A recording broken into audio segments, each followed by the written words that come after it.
أعوذ بالله من الشيطان الرجيم. بسم الله الرحمن الرحيم. ألف لام ميم. ذلك الكتاب لا ريب فيه هدى للمتقين الذين يؤمنون بالغيب ويقيمون الصلاة ومما رزقناهم ينفقون والذين يؤمنون بما أنزل إليك وما أنزل من قبلك وبالآخرة هم يوقنون أولئك على هدى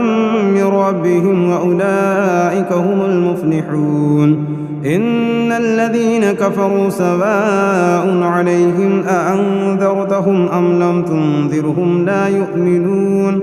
ختم الله على قلوبهم وعلى سمعهم وعلى أبصارهم غشاوة ولهم عذاب عظيم. ومن الناس من يقول آمنا بالله وباليوم الآخر وما هم بمؤمنين يخادعون الله والذين آمنوا وما يخدعون إلا أنفسهم وما يشعرون. في قلوبهم مرض فزادهم الله مرضا ولهم عذاب أليم بما كانوا يكذبون. وإذا قيل لهم لا تفسدوا في الأرض قالوا إنما نحن مصلحون ألا إنهم هم المفسدون ولكن لا يشعرون. وإذا قيل لهم آمنوا كما آمن السفهاء كما آمن الناس قالوا ونؤمن كما آمن السفهاء ألا إنهم هم السفهاء ولكن لا يعلمون. وإذا لقوا الذين آمنوا قالوا آمنا وإذا خلوا إلى شياطينهم قالوا إنا معكم إنما نحن مستهزئون. الله يستهزئ بهم ويمدهم في طغيانهم يعمهون. أولئك الذين اشتروا الضلالة بالهدى فما ربحت تجارتهم وما كانوا مهتدين. مثلهم كمثل الذي استوقد نارا فلما أضاءت ما حوله ذهب الله بنورهم وتركهم في ظلمات لا يبصرون. صم بكم عمي فهم لا يرجعون. أو كصيب من السماء فيه ظلمات ورعد وبرق يجعلون أصابعهم في آذانهم من الصواعق حذر الموت والله محيط بالكافرين. يكاد البرق يخطف أبصارهم كلما أضاء لهم مشوا فيه وإذا أظلم عليهم قاموا ولو شاء الله لذهب بسمعهم وأبصارهم إن الله على كل شيء قدير. يا أيها الناس اعبدوا ربكم الذي خلقكم والذين من قبلكم لعلكم تتقون. الذي جعل لكم الأرض فراشا والسماء بناء وأنزل من السماء ماء فأخرج به من الثمرات رزقا لكم فلا تجعلوا لله أندادا وأنتم تعلمون. وإن كنتم في ريب مما نزلنا على عبدنا فأتوا بسورة من مثله وادعوا شهداءكم من دون الله إن كنتم صادقين. فإن لم تفعلوا ولن تفعلوا فاتقوا النار التي وقودها الناس والحجارة أعدت للكافرين. وبشر الذين آمنوا وعملوا الصالحات أن لهم جنات تجري من تحتها الأنهار كلما رزقوا منها من ثمرة رزقا قالوا هذا الذي رزقنا من قبل وأتوا به متشابها ولهم فيها أزواج مطهرة وهم فيها خالدون. إن الله لا يستحيي أن يضرب مثلا ما بعودة فما فوقها فأما الذين آمنوا فيعلمون أنه الحق من ربهم وأما الذين كفروا فيقولون ماذا أراد الله بهذا مثلا يضل به كثيرا ويهدي به كثيرا وما يضل به إلا الفاسقين الذين ينقضون عهد الله من بعد ميثاقه ويقطعون ما أمر الله به أن يوصل ويفسدون في الأرض أولئك هم الخاسرون كيف تكفرون بالله وكنتم أمواتا فأحياكم ثم يميتكم ثم يحييكم ثم إليه ترجعون هو الذي خلق لكم ما في الأرض جميعا ثم استوى إلى السماء فسواهن 7 سماوات وهو بكل شيء عليم وإذ قال ربك للملائكة إني جاعل في الأرض خليفة قالوا أتجعل فيها من يفسد فيها ويسفك الدماء ونحن نسبح بحمدك ونقدس لك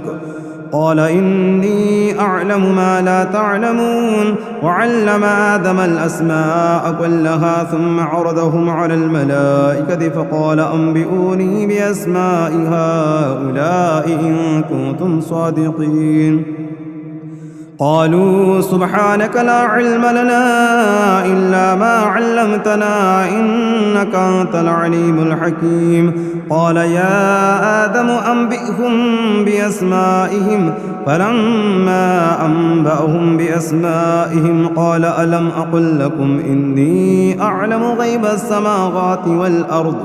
وأعلم ما تبدون وما كنتم تكتمون وإذ قلنا للملائكة اسجدوا لآدم فسجدوا إلا إبليس أبى واستكبر وكان من الكافرين وقلنا يا آدم اسكن أنت وزوجك الجنة وكلا منها رغدا حيث شئتما ولا تقربا هذه الشجرة فتكونا من الظالمين فأضلهما الشيطان عنها فأخرجهما مما كانا فيه وقلنا اهبطوا بعضكم لبعض عدو ولكم في الأرض مستقر ومتاع إلى حين فتلقى آدم من ربه كلمات فتاب عليه إنه هو التواب الرحيم قلنا اهبطوا منها جميعا فإما يأتينكم مني هدى فمن تبع هداي فلا خوف عليهم ولا هم يحزنون والذين كفروا وكذبوا بآياتنا أولئك أصحاب النار هم فيها خالدون يا بني إسرائيل اذكروا نعمتي التي أنعمت عليكم وأوفوا بعهدي أوف بعهدكم وإياي فارهبون وآمنوا بما أنزلت مصدقا لما معكم ولا تكونوا أول كافر به ولا تشتروا بآياتي ثمنا قليلا وإياي فاتقون ولا تلبسوا الحق بالباطل وتكتموا الحق وأنتم تعلمون وأقيموا الصلاة وآتوا الزكاة واركعوا مع الراكعين أتأمرون الناس بالبر وتنسون أنفسكم وأنتم تتلون الكتاب أفلا تعقلون واستعينوا بالصبر والصلاة وإنها لكبيرة إلا على الخاشعين الذين يظنون أنهم ملاقو ربهم وأنهم إليه راجعون يا بني إسرائيل اذكروا نعمتي التي أنعمت عليكم وأني فضلتكم على العالمين واتقوا يوما لا تجزي نفس عن نفس شيئا ولا يقبل منها شفاعة ولا يؤخذ منها عدل ولا هم ينصرون وإذ نجيناكم من آل فرعون يسومونكم سوء العذاب يذبحون أبناءكم ويستحيون نساءكم وفي ذلكم بلاء من ربكم عظيم وإذ فرقنا بكم البحر فانجيناكم وأغرقنا آل فرعون وأنتم تنظرون وإذ باعدنا موسى 40 ليلة ثم اتخذتم العجل من بعده وأنتم ظالمون ثم عفونا عنكم من بعد ذلك لعلكم تشكرون وإذ آتينا موسى الكتاب والفرقان لعلكم تهتدون وإذ قال موسى لقومه يا قوم إنكم ظلمتم أنفسكم باتخاذكم العجل فتوبوا إلى بارئكم فاقتلوا أنفسكم ذلكم خير لكم عند بارئكم فتاب عليكم إنه هو التواب الرحيم وإذ قلتم يا موسى لن نؤمن لك حتى نرى الله جهرة فأخذتكم الصاعقة وأنتم تنظرون ثم بعثناكم من بعد موتكم لعلكم تشكرون وظللنا عليكم الغمام وأنزلنا عليكم المن والسلوى كلوا من طيبات ما رزقناكم وما ظلمونا ولكن كانوا أنفسهم يظلمون وإذ قلنا ادخلوا هذه القرية فكلوا منها حيث شئتم رغدا وادخلوا الباب سجدا وقولوا حطة نغفر لكم خطاياكم وسنزيد المحسنين فبدل الذين ظلموا قولا غير الذي قيل لهم فأنزلنا على الذين ظلموا رجزا من السماء بما كانوا يفسقون وإذ استسقى موسى لقومه فقلنا اضرب بعصاك الحجر فانفجرت من 12 عينا قد علم كل أناس مشربهم كلوا واشربوا من رزق الله ولا تعثوا في الأرض مفسدين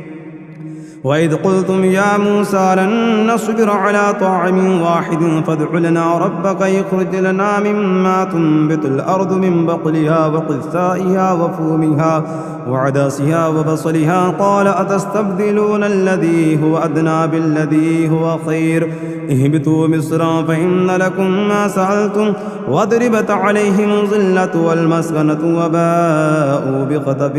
من الله ذلك بأنهم كانوا يكفرون بآيات الله ويقتلون النبيين بغير الحق ذلك بما عصوا وكانوا يعتدون إن الذين آمنوا والذين هادوا والنصارى والصابئين من آمن بالله واليوم الآخر وعمل صالحا فلهم أجرهم عند ربهم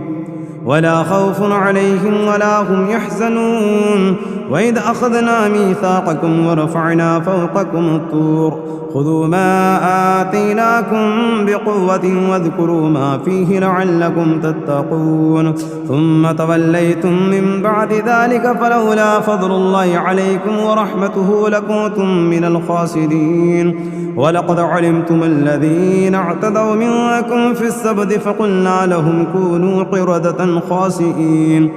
فجعلناها نكالا لما بين يديها وما خلفها وموعظة للمتقين وإذ قال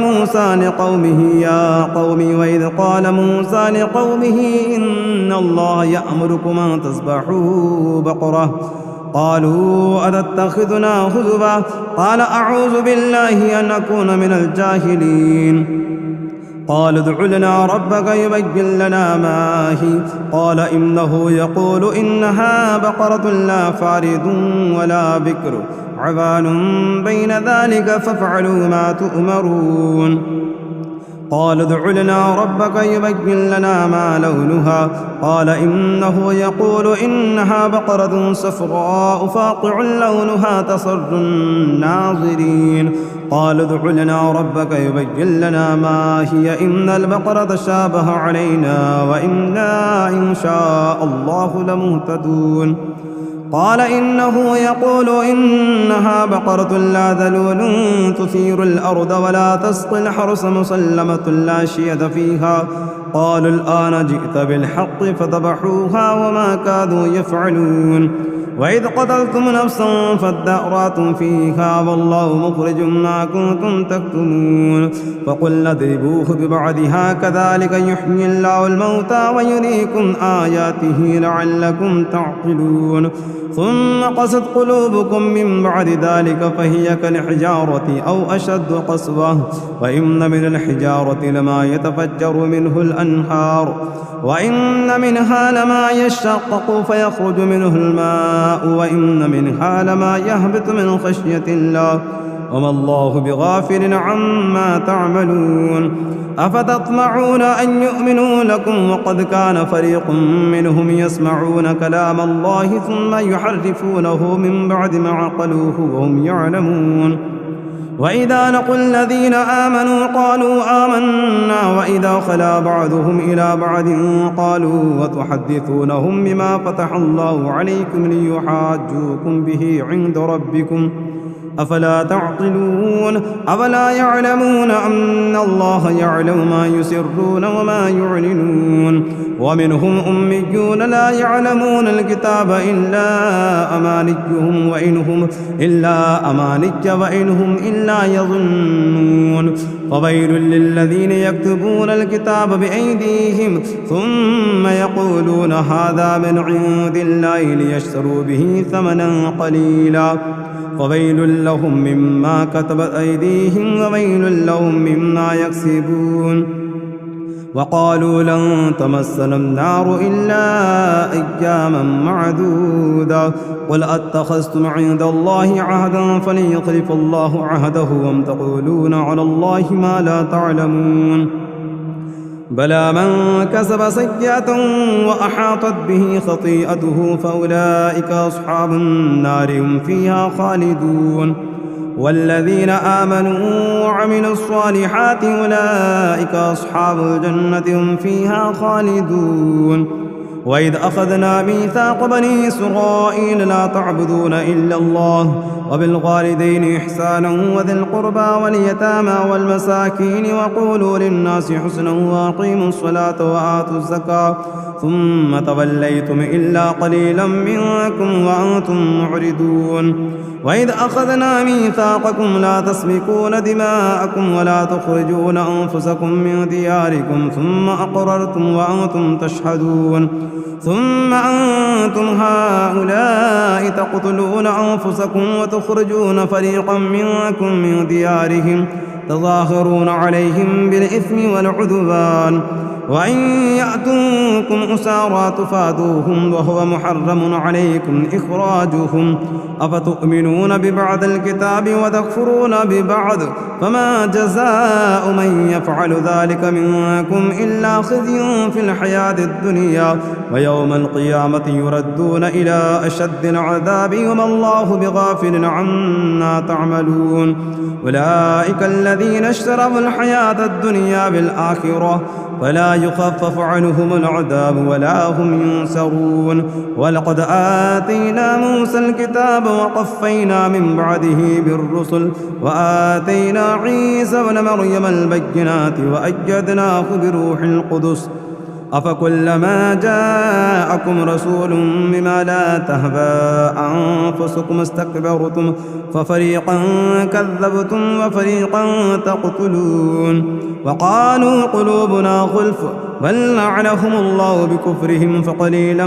ما يؤمنون ولما جاءهم كتاب من عند الله مصدق لما معهم وكانوا من قبل يستفتحون على الذين كفروا فلما جاءهم ما عرفوا كفروا به فلعنة الله على الكافرين بئس ما اشتروا به أنفسهم أن يكفروا بما أنزل الله بغيا أن ينزل الله من فضله على من يشاء من عباده فباءوا بغضب على غضب وللكافرين عذاب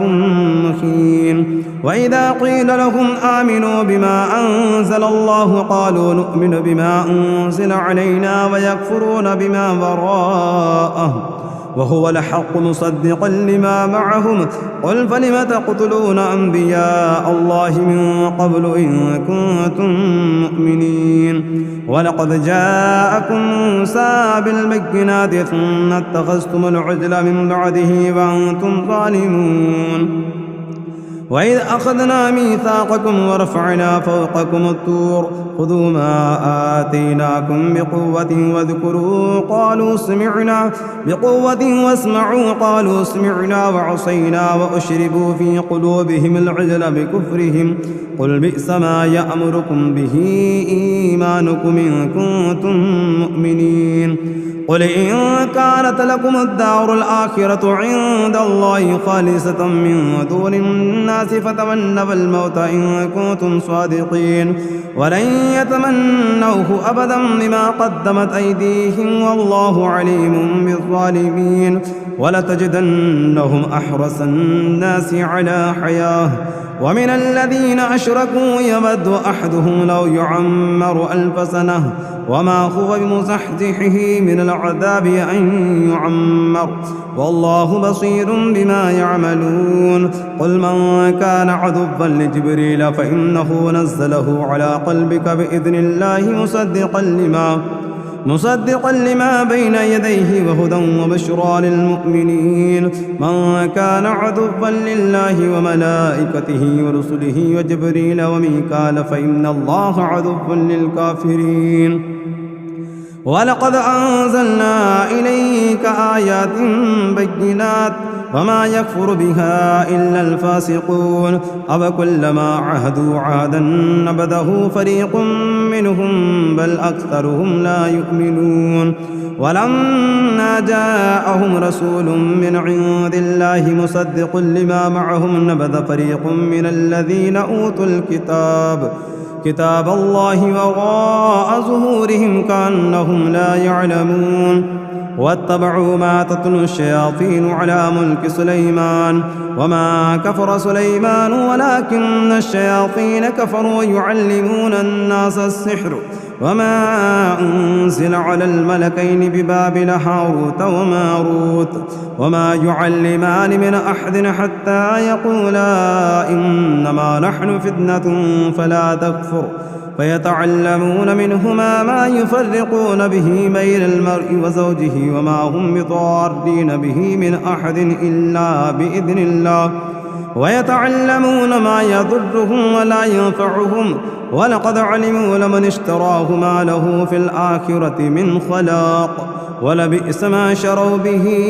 أنفسهم لو كانوا يعلمون ولو أنهم آمنوا واتقوا لمثوبة من عند الله خير لو كانوا يعلمون يا أيها الذين آمنوا لا تقولوا راعنا وقولوا انظرنا واسمعوا وللكافرين عذاب أليم ما يود الذين كفروا من أهل الكتاب ولا المشركين أن ينزل عليكم من خير من ربكم والله يختص برحمته من يشاء والله ذو الفضل العظيم ما ننسخ من آية أو ننسها نأت بخير منها أو مثلها ألم تعلم أن الله على كل شيء قدير ألم تعلم أن الله له ملك السماوات والأرض وما لكم من دون الله من ولي ولا نصير أم تريدون أن تسألوا رسولكم كما سئل موسى من قبل ومن يتبدل الكفر بالإيمان فقد ضل سواء السبيل ود كثير من أهل الكتاب لن يردونكم من بعد إيمانكم كفارا حسدا من عند أنفسهم من بعد ما تبين لهم الحق فاعفوا واصفحوا حتى يأتي الله بأمره إن الله على كل شيء قدير وأقيموا الصلاة وآتوا الزكاة وما تقدموا لأنفسكم من خير تجدوه عند الله إن الله بما تعملون بصير وقالوا لن يدخل الجنة إلا من كان هودا أو نصارى تلك أمانتهم قل هاتوا برهانكم إن كنتم صادقين بلى من أسلم وجهه لله وهو محسن فله أجره عند ربه ولا خوف عليهم ولا هم يحزنون وقالت اليهود ليست النصارى على شيء وقالت النصارى وليست اليهود على شيء وهم يتلون الكتاب كذلك قال الذين لا يعلمون مثل قولهم والله يحكم بينهم يوم القيامة فيما كانوا فيه يختلفون ومن أظلم ممن منع مساجد الله أن يذكر فيها اسمه وسعى في خرابها أولئك ما كان لهم أن يدخلوها إلا خائفين لهم في الدنيا خزي ولهم في الآخرة عذاب عظيم ولله المشرق والمغرب فأينما تولوا فثم وجه الله إن الله واسع عليم وقالوا اتخذ الله ولدا سبحانه بل له ما في السماوات والأرض كل له قانتون بديع السماوات والأرض وإذا قضى أمرا فإنما يقول له كن فيكون وقال الذين لا يعلمون لولا يكلمنا الله أو تأتينا آية كذلك قال الذين من قبلهم مثل قولهم تشابهت قلوبهم قد بينا الآيات لقوم يوقنون إنا أرسلناك بالحق بشيرا ونذيرا ولا تسأل عن أصحاب الجحيم ولن ترضى عنك اليهود ولا النصارى حتى تتبع ملتهم قل إن هدى الله هو الهدى ولئن اتبعت أهواءهم بعد الذي جاءك من العلم ما لك من الله من ولي ولا نصير الذين آتيناهم الكتاب يتلونه حق تلاوته أولئك يؤمنون به ومن يكفر به فأولئك هم الخاسرون يا بني إسرائيل اذكروا نعمتي التي أنعمت عليكم وأني فضلتكم على العالمين واتقوا يوما لا تجزي نفس عن نفس شيئا ولا يقبل منها عدل ولا تنفعها شفاعة ولا هم ينصرون وإذ ابتلى إبراهيم ربه بكلمات فأتمهن قال إني جاعلك للناس إماما قال ومن ذريتي قال لا ينال عهد الظالمين وإذ جعلنا البيت مثابة للناس وأمنا واتخذوا من مقام إبراهيم مصلى وعهدنا إلى إبراهيم وإسماعيل وإسماعيل أن طهرا بيت للطائفين والعاكفين والركع السجود وإذ قال إبراهيم رب اجعل هذا بلدا آمنا وارزق أهله من الثمرات من آمن منهم بالله واليوم الآخر قال ومن كفر فأمتعه قليلا ثم أضطره إلى عذاب النار وبئس المصير وإذ يرفع إبراهيم القواعد من البيت وإسماعيل ربنا تقبل منا إنك أنت السميع العليم ربنا واجعلنا مسلمين لك ومن ذريتنا أمة مسلمة لك وأرنا مناسكنا وتب علينا إنك أنت التواب الرحيم ربنا وابعث فيهم رسولا منهم يتلو عليهم آياتك ويعلمهم الكتاب والحكمة ويزكيهم إنك أنت العزيز الحكيم ومن يرغب عن ملة إبراهيم إلا من سفي نفسه ولقد اصطفيناه في الدنيا وإنه في الآخرة لمن الصالحين إذ قال له ربه أسلم قال أسلمت لرب العالمين ووصى بها إبراهيم بنيه ويعقوب يا بني إن الله اصطفى لكم الدين فلا تموتن إلا وأنتم مسلمون أم كنتم شهداء إذ حضر يعقوب الموت إذ قال لبنيه ما تعبدون من بعدي قالوا نعبد إلهك وإله آبائك إبراهيم وإسماعيل وإسحاق إله واحدا ونحن له مسلمون تلك أمة قد خلت لها ما كسبت ولكم ما كسبتم ولا تسألون عما كانوا يعملون وقالوا كونوا هودا أو نصارى تهتدوا قل بل ملة إبراهيم حنيفا وما كان من المشركين قولوا آمنا بالله وما أنزل إلينا وما أنزل إلى إبراهيم وإسماعيل وإسحاق وإسحاق ويعقوب والأسباط وما أوتي موسى وعيسى وما أوتي النبيون من ربهم لا نفرق بين أحد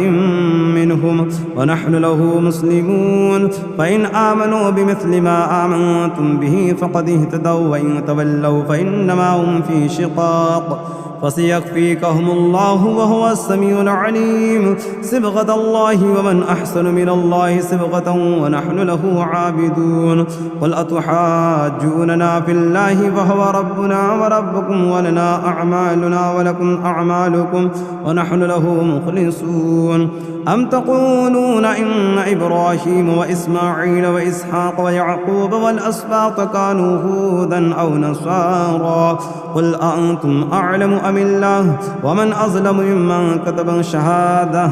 شهادة عنده من الله وما الله بغافل عما تعملون تلك أمة قد خلت لها ما كسبت ولكم ما كسبتم ولا تسألون عما كانوا يعملون سيقول السفهاء من الناس ما والله عن قبلتهم التي كانوا عليها قل لله المشرق والمغرب يهدي من يشاء إلى صراط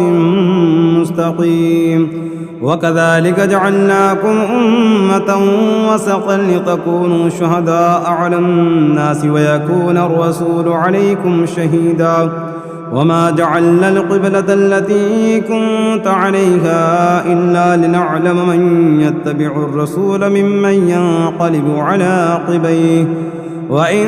كانت لكبيرة إلا على الذين هدى الله وما كان الله ليضيع إيمانكم إن الله بالناس لرؤوف رحيم قد نرى تقلب وجهك في السماء فلنولينك قبلة ترضاها فول وجهك شطر المسجد الحرام وحيث ما كنتم فولوا وجوهكم شطره وإن الذين أوتوا الكتاب ليعلمون أنه الحق من ربهم وما الله بغافل عما يعملون ولئن أتيت الذين أوتوا الكتاب بكل آية ما تبعوا قبلتك وما أنت بتابع قبلتهم وما بعضهم بتابع قبلة بعض ولئن اتبعت أهواءهم من بعد ما جاءك من العلم إنك إذا لمن الظالمين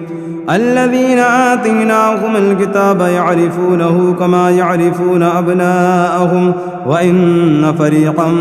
منهم ليكتمون الحق وهم يعلمون الحق من ربك فلا تكونن من الممترين ولكل وجهة هو موليها فاستبقوا الخيرات أينما تكونوا يأتي بكم الله جميعا إن الله على كل شيء قدير ومن حيث خرجت فول وجهك شطر المسجد الحرام وإنه للحق من ربك وما الله بغافل عما تعملون ومن حيث خرجت فول وجهك شطر المسجد الحرام وحيث ما كنتم فولوا وجوهكم شطره لئلا يكون للناس عليكم حجة إلا الذين ظلموا منهم فلا تخشوهم واخشوني ولأتم نعمتي عليكم ولعلكم تهتدون كما أرسلنا فيكم رسولا منكم يتلو عليكم آياتنا ويزكيكم ويعلمكم الكتاب والحكمة ويعلمكم ما لم تكونوا تعلمون فاذكروني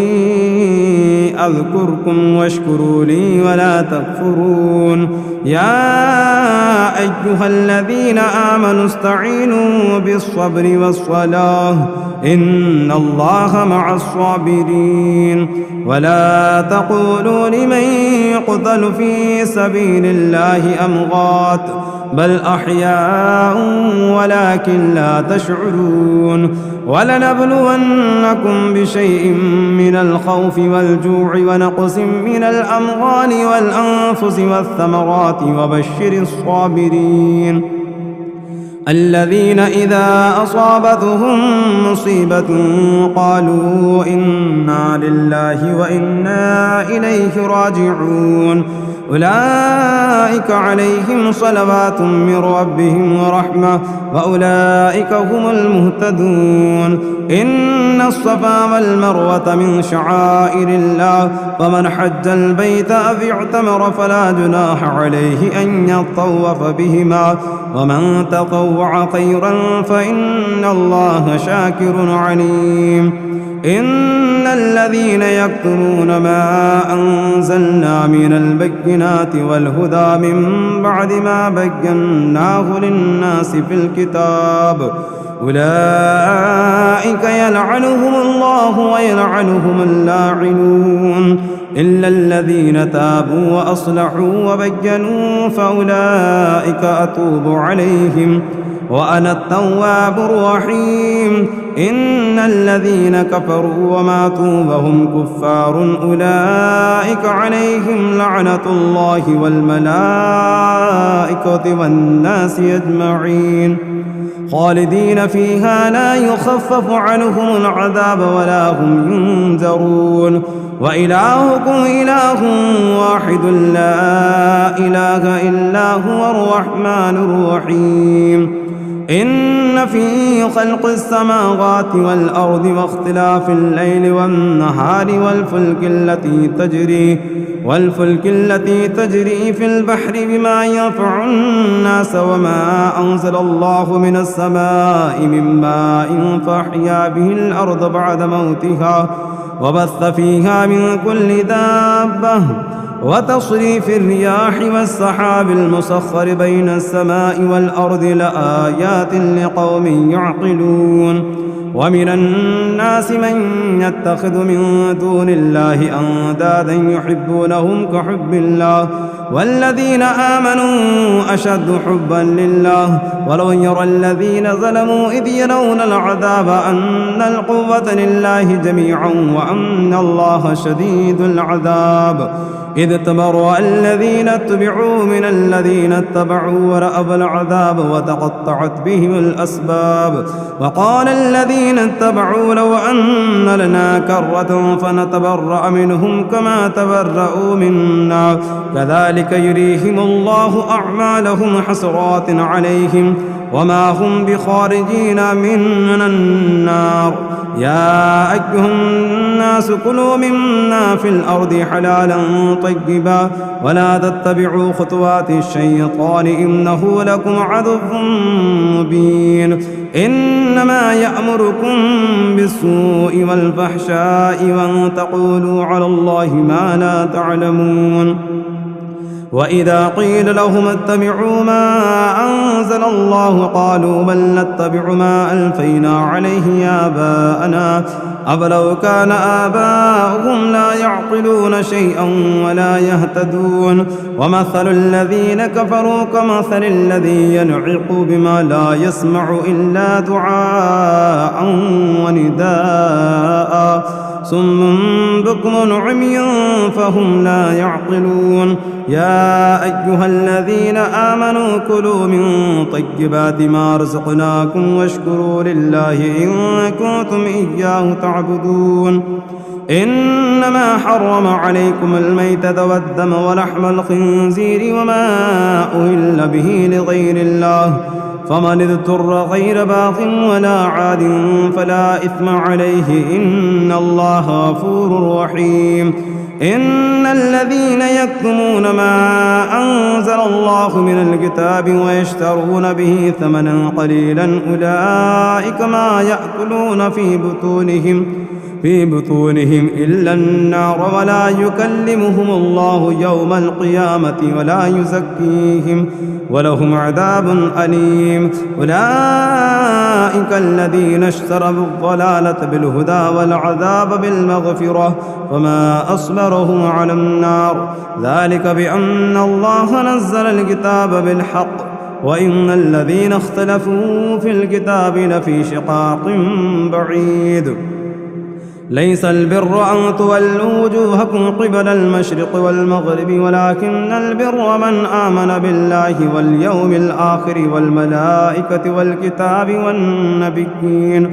وآتى المال على حبه ذوي القربى واليتامى والمساكين وابن السبيل والسائلين وفي الرقاب وأقام الصلاة وآتى الزكاة والموفون بعهدهم إذا عهدوا والصابرين في البأساء والضراء وحين البأس أولئك الذين صدقوا وأولئك هم المتقون. يا أيها الذين آمنوا كتب عليكم القصاص في القتلى الحر بالحر والعبد بالعبد والأنثى بالأنثى فمن عفي له من أخيه شيء فاتباع بالمعروف وأداء إليه بإحسان ذلك تخفيف من ربكم ورحمة فمن اعتدى بعد ذلك فله عذاب أليم. ولكم في القصاص حياة يا أولي الألباب لعلكم تتقون. كتب عليكم إذا حضر أحدكم الموت إن ترك خيرا الوصية للوالدين والأقربين بالمعروف حقا على المتقين فمن بدله بعد ما سمعه فإنما إثمه على الذين يبدلونه وإن الله سميع عليم. فمن خاف من موص جنفا أو إثما فأصلح بينهم فلا إثم عليه إن الله غفور رحيم. يا أيها الذين آمنوا كتب عليكم الصيام كما كتب على الذين من قبلكم لعلكم تتقون أياما معدودات فمن كان منكم مريضا أو على سفر فعدة من أيام أخر وعلى الذين يطيقونه فدية طعام مسكين فمن تطوع خيرا فهو خير له وأن تصوموا خير لكم إن كنتم تعلمون. شهر رمضان الذي أنزل فيه القرآن هدى للناس وبينات من الهدى والفرقان فمن شهد منكم الشهر فليصمه ومن كان مريضا أو على سفر فعدة من أيام أخر يريد الله بكم اليسر ولا يريد بكم العسر ولتكملوا العدة ولتكبروا الله على ما هداكم ولعلكم تشكرون. وإذا سألك عبادي عني فإني قريب أجيب دعوة الداع إذا دعاني فليستجيبوا لي وليؤمنوا بي لعلهم يرشدون. أحل لكم ليلة الصيام الرفث إلى نسائكم هن لباس لكم وأنتم لباس لهن علم الله أنكم كنتم تختانون أنفسكم فتاب عليكم وعفى عنكم فالآن باشروهن وابتغوا ما كتب الله لكم وكلوا واشربوا حتى يتبين لكم الخيط الأبيض من الخيط الأسود من الفجر ثم أتموا الصيام إلى الليل ولا تباشروهن وأنتم عاكفون في المساجد تلك حدود الله فلا تقربوها كذلك يبين الله آياته للناس لعلهم يتقون. ولا تأكلوا أموالكم بينكم بالباطل وتدلوا بها إلى الحكام لتأكلوا فريقا من أموال الناس بالإثم وأنتم تعلمون. يسألونك عن الأهلة قل هي مواقيت للناس والحج وليس البر بأن تأتوا البيوت من ظهورها ولكن البر من اتقى وأتوا البيوت من أبوابها واتقوا الله لعلكم تفلحون وقاتلوا في سبيل الله الذين يقاتلونكم ولا تعتدوا إن الله لا يحب المعتدين واقتلوهم حيث ثقفتموهم وأخرجوهم من حيث أخرجوكم والفتنة أشد من القتل ولا تقاتلوهم عند المسجد الحرام حتى يقاتلوكم فيه فإن قاتلوكم فاقتلوهم كذلك جزاء الكافرين فإن انتهوا فإن الله غفور رحيم وقاتلوهم حتى لا تكون فتنة ويكون الدين لله فإن انتهوا فلا عدوان إلا على الظالمين الشهر الحرام بالشهر الحرام والحرمات قصاص فمن اعتدى عليكم فاعتدوا عليه بمثل ما اعتدى عليكم واتقوا الله واعلموا أن الله مع المتقين وأنفقوا في سبيل الله ولا تلقوا بأيديكم إلى التهلكة وأحسنوا إن الله يحب المحسنين وأتموا الحج والعمرة لله فإن أحسرتم فمن استيسر من الهدي ولا تحلقوا رؤوسكم حتى يبلغ الهدي محله فمن كان منكم مريضا أو به أذى من رأسه ففدية من صيام أو صدقة أو نسك فإذا أمنتم فمن تمتع بالعمرة إلى الحج فما استيسر من الهدي فمن لم يجد فالصيام 3 أيام في الحج و7 إذا رجعتم تلك 10 كاملة ذلك لمن لم يكن أهله حاضر المسجد الحرام واتقوا الله واعلموا أن الله شديد العقاب الحج أشهر معلومات فمن فرض فيهن الحج فلا رفث ولا فسوق ولا جدال في الحج وما تفعلوا من خير يعلمه الله وتزبدوا فإن خير الزاد التقوى واتقون يا أولي الألباب ليس عليكم جناح أن تبتغوا فضلا من ربكم فإذا أفضتم من عرفات فاذكروا الله عند المشعر الحرام واذكروه كما هداكم وإن كنتم من قبله لمن الضالين ثم أفيدوا من حيث أفاض الناس واستغفروا الله إن الله غفور رحيم فإذا قضيتم مناسككم فاذكروا الله كذكركم آباءكم أو أشد ذكرا ومن الناس من يقول ربنا آتنا في الدنيا وما له في الآخرة من خلاق ومنهم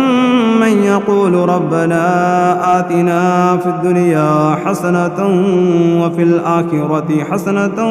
وقنا عذاب النار أولئك لهم نصيب مما كسبوا والله سريع الحساب واذكروا الله في أيام معدودات فمن تعجل في يومين فلا إثم عليه ومن تأخر فلا إثم عليه لمن اتقى واتقوا الله واعلموا أنكم إليه تحشرون ومن الناس من يعجبك قوله في الحياة الدنيا ويشهد الله على ما في قلبه وهو ألد الخصام وإذا تولى سعى في الأرض ليفسد فيها ويهلك الحرث والنسل والله لا يحب الفساد وإذا قيل له اتق الله أخذته العزة بالإثم فحسب جهنم ولبئس المهاد ومن الناس من يشري نفسه ابتغاء مرضات الله والله رؤوف بالعباد يا أيها الذين آمنوا ادخلوا في السلم كافة ولا تتبعوا خطوات الشيطان إنه لكم عدو مبين فإن زللتم من بعد ما جاءتكم البينات فاعلموا أن الله عزيز حكيم هل ينظرون إلا أن يأتيهم الله في ظلل من الغمام والملائكة وقضي الأمر وإلى الله ترجع الأمور سل بني إسرائيل كم آتيناهم من آيات بينة ومن يبدل نعمة الله من بعد ما جاءته فإن الله شديد العقاب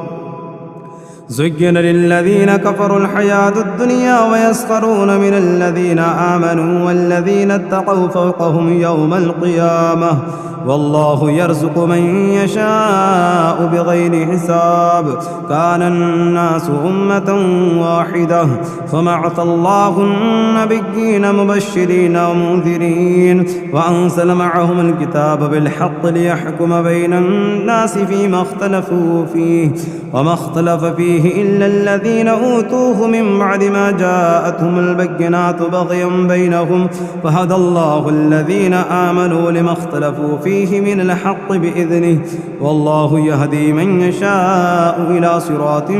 مستقيم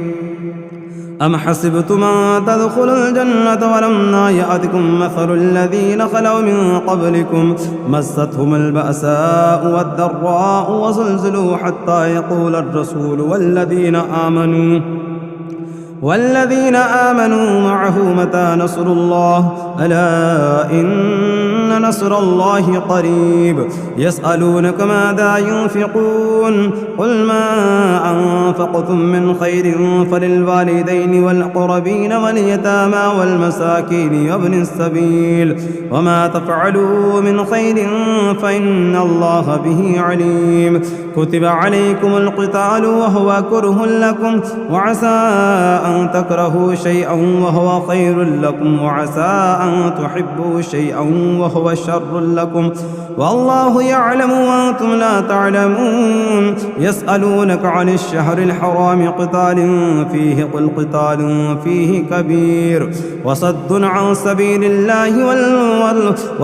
عن سبيل الله وكفر به والمسجد الحرام وإخراج أهله منه أكبر عند الله والفتنة أكبر من القتل ولا يزالون يقاتلونكم حتى يردوكم عن دينكم إن استطاعوا ومن يرتد منكم عن دينه فيمت وهو كافر فأولئك حبطت أعمالهم في الدنيا والآخرة وأولئك أصحاب النار هم فيها خالدون إن الذين آمنوا والذين هاجروا وجاهدوا في سبيل الله أولئك يرجون رحمة الله والله غفور رحيم يسألونك عن الخمر والميسر قل فيهما إثم كبير ومنافع للناس وإثمهما أكبر من نفعهما ويسألونك ماذا ينفقون قل العفو كذلك يبين الله لكم الآيات لعلكم تتفكرون في الدنيا والآخرة ويسألونك عن اليتامى قل إصلاح لهم خير وإن تخالطوهم فإخوانكم والله يعلم المفسد من المصلح ولو شاء الله لأعنتكم إن الله عزيز حكيم ولا تنكحوا المشركات حتى يؤمن ولأمة مؤمنة خير من مشركة ولو أعجبتكم ولا تنكحوا المشركين حتى يؤمنوا ولعبد مؤمن خير من مشرك ولو أعجبكم أولئك يدعون إلى النار والله يدعو إلى الجنة والمغفرة بإذنه ويبين آياته للناس لعلهم يتذكرون ويسألونك عن المحيض قل هو أذى فاعتزلوا النساء في المحيض ولا تقربوهن حتى يطهرن فإذا تطهرن فأتوهن من حيث أمركم الله إن الله يحب التوابين ويحب المتطهرين نساؤكم حرث لكم فأتوا حرثكم أنى شئتم وقدموا لأنفسكم واتقوا الله واعلموا أنكم ملاقوه وبشر المؤمنين ولا تجعلوا الله عرضة لأيمانكم أن تبروا وتتقوا وتصلحوا بين الناس والله سميع عليم لا يؤاخذكم الله باللغو في أيمانكم ولكن يؤاخذكم بما كسبت قلوبكم والله غفور حليم عليم. للذين يؤلون من نسائهم تربص 4 أشهر فإن فاءوا فإن الله غفور رحيم. وإن عزموا الطلاق فإن الله سميع عليم. والمطلقات يتربصن بأنفسهن 3 قروء ولا يحل لهن أن يكتمن ما خلق الله في أرحامهن إن كن يؤمن بالله واليوم الآخر وبعولتهن أحق بردهن في ذلك إن أرادوا إصلاحا ولهن مثل الذي عليهن بالمعروف وللرجال عليهن درجة والله عزيز حكيم. الطلاق 2 فإمساك بمعروف أو تسريح بإحسان. ولا يحل لكم أن تأخذوا مما آتيتموهن شيئا إلا أن يخافا ألا يقيما حدود الله فإن خفتم ألا يقيما حدود الله فلا جناح عليهما فيما افتدت به. تلك حدود الله فلا تعتدوها ومن يتعد حدود الله فأولئك هم الظالمون. فإن طلقها فلا تحل له من بعد حتى تنكح زوجا غيره. فإن طلقها فلا جناح عليهما أن يتراجعا إن ظنا أن يقيما حدود الله وتلك حدود الله يبينها لقوم يعلمون. وإذا طلقتم النساء فبلغن أجلهن فأمسكوهن بمعروف أو سرحوهن بمعروف ولا تمسكوهن ضرارا لتعتدوا ومن يفعل ذلك فقد ظلم نفسه. ولا تتخذوا آيات الله هزوا واذكروا نعمة الله عليكم وما أنزل عليكم من الكتاب والحكمة يعظكم به واتقوا الله واعلموا أن الله بكل شيء عليم. وإذا طلقتم النساء فبلغن أجلهن فلا تعذلوهن أن ينكحن أزواجهن إذا ترادوا بينهم بالمعروف. ذلك يوعظ به من كان منكم يؤمن بالله واليوم الآخر ذلكم أزكى لكم وأطهر والله يعلم وأنتم لا تعلمون. والوالدات يرضعن أولادهن حولين كاملين لمن أراد أن يتم الرضاعة وعلى المولود له رزقهن وكسوتهن بالمعروف. لا تكلف نفس إلا وسعها. لا تضار والدة بولدها ولا مولود له بولده وعلى الوارث مثل ذلك فإن أراد فصالا عن تراض منهما وتشاور فلا جناح عليهما. وإن أردتم أن تسترضعوا أولادكم فلا جناح عليكم إذا سلمتم ما آتيتم بالمعروف واتقوا الله واعلموا أن الله بما تعملون بصير. والذين يتوفون منكم ويذرون أزواجا يتربصن بأنفسهن 4 أشهر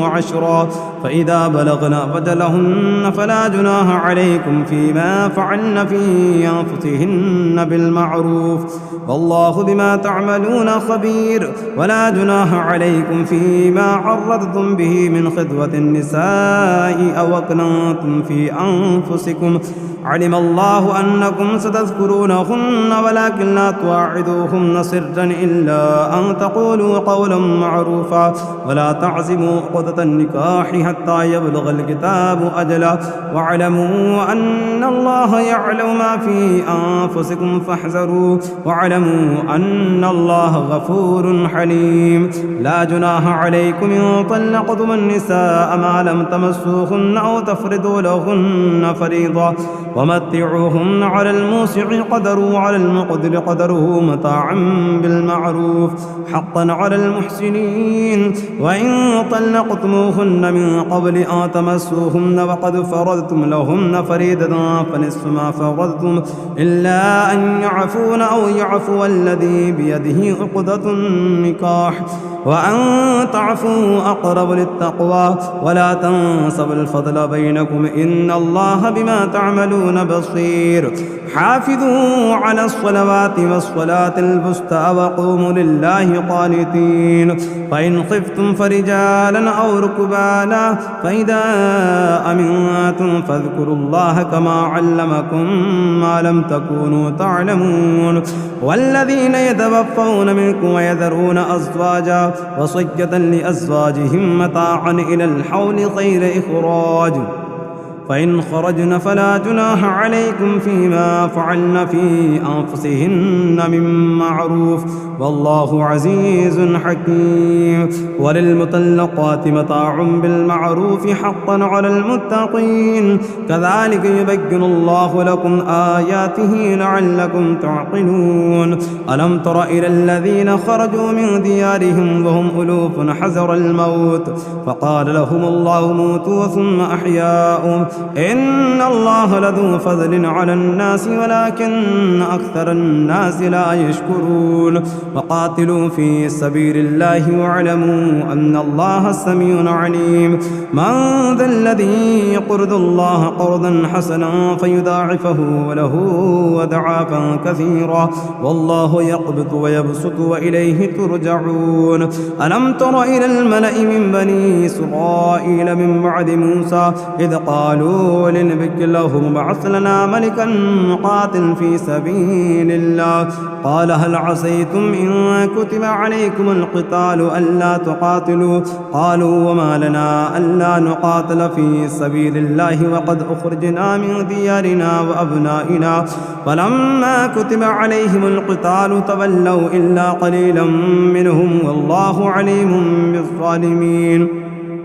وقال لهم نبيهم إن الله قد بعث لكم طالوت ملكا قالوا أنى يكون له الملك علينا ونحن أحق بالملك منه ولم يؤت سعة من المال قال إن الله اصطفاه عليكم وزاده بسطة في العلم والجسم والله يؤتي ملكه من يشاء والله واسع عليم وقال لهم نبيهم إن آية ملكه أن يأتيكم التابوت في سكينة من ربكم وبقية مما ترك آل موسى وآل هارون تحمله الملائكة إن في ذلك لآية لكم إن كنتم مؤمنين فلما فصل طالوت بالجنود قال إن الله مبتليكم بنهر فمن شرب منه فليس مني ومن لم يطعمه فإنه مني إلا من اغترف غربة بيده فشربوا منهم إلا قليلا منهم فلما جاوزه هو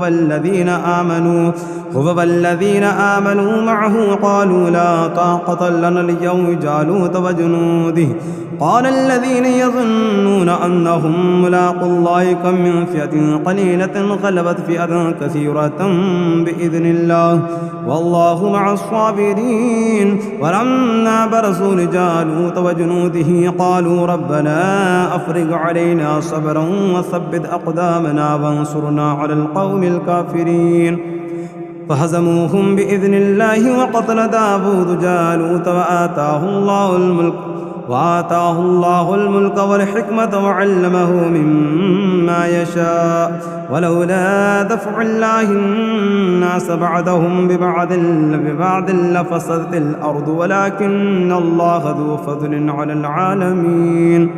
تلك آيات الله نتلوها عليك بالحق وإنك لمن المرسلين تلك الرسل فضلنا بعدهم على بعض منهم من كلم الله ورفع بعدهم درجات وآتينا عيسى بن مريم البينات وأيدناه بروح القدس ولو شاء الله ما اقتتل الذين من بعدهم من بعد ما جاءتهم البينات ولكن اختلفوا فمنهم من آمن ومنهم من كفر ولو شاء الله ما اقتتلوا ولكن الله يفعل ما يريد. يا أيها الذين آمنوا أنفقوا مما رزقناكم من قبل أن يأتي يوم لا بيع فيه ولا خلة ولا شفاعة والكافرون هم الظالمون. الله لا إله إلا هو الحي القيوم لا تأخذه سنة ولا نوم له ما في السماوات وما في الأرض من ذا الذي يشفع عنده إلا بإذنه يعلم ما بين أيديهم وما خلفهم ولا يحيطون بشيء من علمه إلا بما شاء وسع كرسيه السماوات والأرض ولا يؤوده حفظهما وهو العلي العظيم. لا إكراه في الدين قد تبين الرشد من الغي فمن يكفر بالطاغوت ويؤمن بالله فقد استمسك بالعروة الوثقى لا انفصام لها والله سميع عليم. الله ولي الذين آمنوا يخرجهم من الظلمات إلى النور والذين كفروا أولياؤهم الطاغوت يخرجونهم من النور إلى الظلمات أولئك أصحاب النار هم فيها خالدون. ألم تر إلى الذي حاج إبراهيم في ربه أن آتاه الله الملك إذ قال إبراهيم ربي الذي يحيي ويميت قال أنا أحيي وأميت قال إبراهيم فإن الله يأتي بالشمس من المشرق فأت بها من المغرب فبهت الذي كفر والله لا يهدي القوم الظالمين. أو كالذي مر على قرية وهي خاوية على عروشها قال أنى يحيي هذه الله بعد موتها فأماته الله 100 عام ثم بعث قال كم لبثت قال لبثت يوما أو بعد يوم قال بل لبثت 100 عام فانظر إلى طعامك وشرابك لم يتسنه وانظر إلى حمارك ولنجعلك آية للناس وانظر إلى العظام كيف ننشدها ثم نكسوها لحما فلما تبين له قال أعلم أن الله على كل شيء قدير. وإذ قال إبراهيم ربي أرني كيف تحيي الموتى قال أولم تؤمن قال بلى ولكن ليطمئن قلبي قال فخذ 4 من الطير فصرهن إليك ثم اجعل على كل جبل منهن جزءا ثم ادعهن يأتينك سعيا واعلم أن الله عزيز حكيم. مثل الذين ينفقون أموالهم في سبيل الله كمثل حبة أنبتت 7 سنابل في كل سنبلة 100 حبة والله يضاعف لمن يشاء والله واسع عليم. الذين ينفقون أموالهم في سبيل الله ثم لا يتبعون ما أنفقوا منا ولا أذى لهم أجرهم عند ربهم ولا خوف عليهم ولا هم يحزنون. قول معروف ومغفرة خير من صدقة يتبعها أذى والله غني حليم. يا أيها الذين آمنوا لا تبطلوا صدقاتكم بالمن والأذى كالذي ينفق ماله رئاء الناس ولا يؤمن بالله واليوم الآخر فمثله كمثل صفوان عليه تراب فأصابه وابل فتركه صلدا لا يقدرون على شيء مما كسبوا والله لا يهدي القوم الكافرين. ومثل الذين ينفقون أموالهم ابتغاء مرضات الله وتثبيتا من أنفسهم كمثل جنة بربوة أصابها وابل فآتت أكلها ضعفين وإن لم يصبها وابل فطل والله بما تعملون بصير. أيود أحدكم أن تكون له جنة من نخيل وأعناب تجري من تحتها الأنهار له فيها من كل الثمرات وأصابه الكبر وله ذرية ضعفاء فأصابها إعصار فيه نار فاحترقت كذلك يبين الله لكم الآيات لعلكم تتفكرون. يا أيها الذين آمنوا أنفقوا من طيبات ما كسبتم ومما أخرجنا لكم من الأرض ولا تيمموا الخبيث منه تنفقون ولستم بآخذيه إلا أن تغمضوا فيه واعلموا أن الله غني حميد. الشيطان يعدكم الفقر ويأمركم بالفحشاء والله يعدكم مغفرة منه وفضلا والله واسع عليم. يؤتي الحكمة من يشاء ومن يؤت الحكمة فقد أوتي خيرا كثيرا وما يذكر إلا أولو الألباب. وما أنفقتم من نفقة أو نذرتم من نذر فإن الله يعلمه وما للظالمين من أنصار. إن تبدوا الصدقات فنعما هي وإن تخفوها وتؤتوها الفقراء فهو خير لكم ويكفر عنكم من سيئاتكم والله بما تعملون خبير. ليس عليك هداهم ولكن الله يهدي من يشاء وما تنفقوا من خير فلأنفسكم وما تنفقون إلا ابتغاء وجه الله وما تنفقوا من خير يوفى إليكم وأنتم لا تظلمون. للفقراء الذين أحصروا في سبيل الله لا يستطيعون ضربا في الأرض يحسبهم الجاهل أغنياء من التعفف تعرفهم بسيماهم لا يسألون الناس إلحافا وما تنفقوا من خير فإن الله به عليم. الذين ينفقون أموالهم بالليل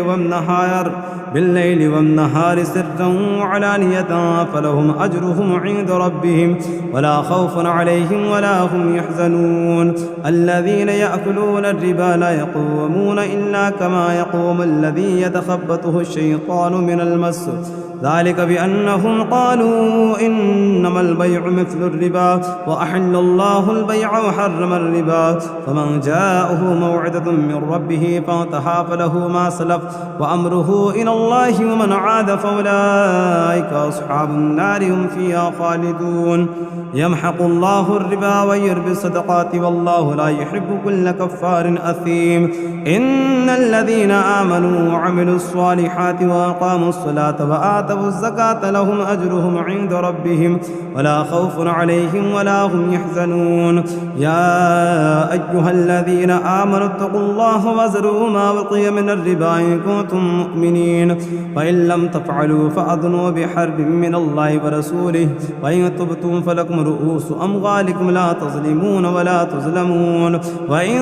كان ذو عسرة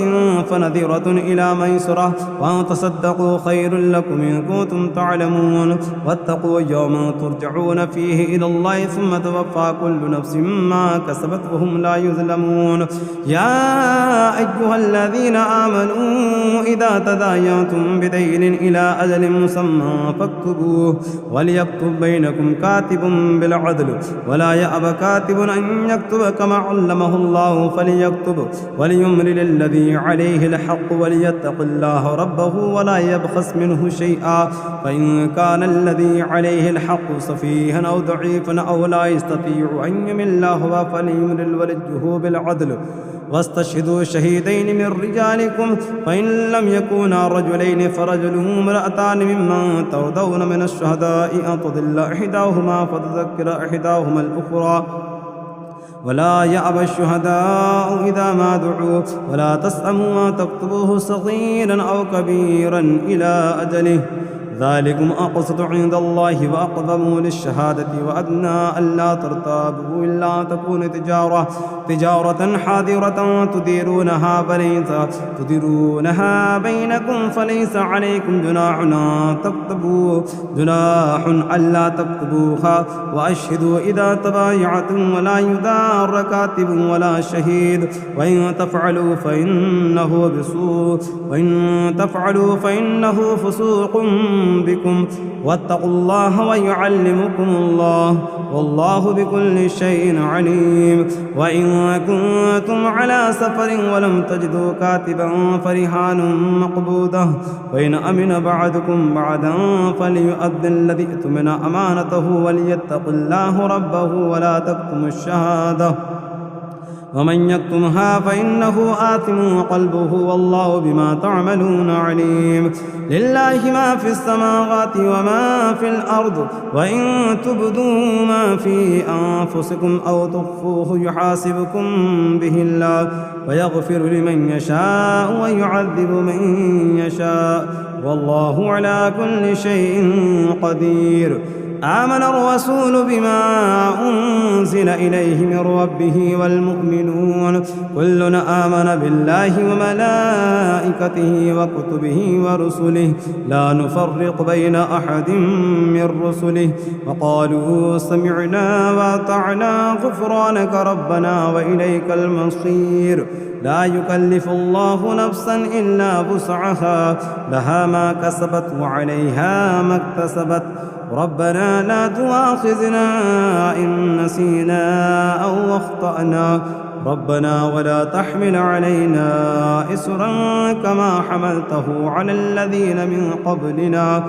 ربنا ولا تحملنا ما لا طاقة لنا به واعف عنا واغفر لنا وارحمنا أنت مولانا فانصرنا على القوم الكافرين.